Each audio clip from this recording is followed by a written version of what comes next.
Assalamualaikum warahmatullahi wabarakatuh. Baik teman-teman, hari ini saya berada di lokasi pengerjaan jalan tol Padang Pekanbaru seksi 1 Padang Sincin, tepatnya lokasi pengerjaan jembatan sungai kedua di sekitar SDA 13 di Nagari Boyan ya teman-teman. Ya, seperti inilah penampakan progres terkini pengerjaan jembatan di kawasan ini.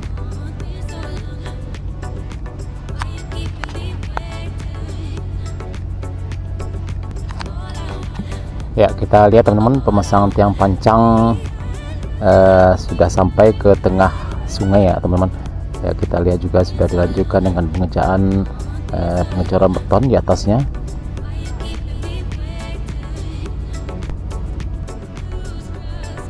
Ya, kita lihat juga sudah dimulai pengerjaan pagar ya di pinggir jalan tol ini teman-teman. Kita lihat.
Ya teman-teman, inilah penampakan progres terkini pengerjaan jembatan layang atau flyover di sekitar STA 12 di Nagari Boyan, yang mana pengerjaan tiang beton sudah bergeser ke seberang jalan ya. Kita lihat ada dua tiang beton yang lagi dikerjakan mengarah nanti ke lokasi Sungai Batangan pengerjaan jembatan, dan di sebelah kanan kita yang di antara jalan rel kereta api dan jalan lintas Bukit Tinggi ya, semuanya sudah selesai ya teman-teman. Mudah-mudahan dalam waktu dekat bisa dilakukan pemasangan di girder di atasnya, di atas jalan lintas Bukit Tinggi ini pada hari ini Senin tanggal 23 Oktober 2023 di Nagari Boyan. Kami langsung melaporkan.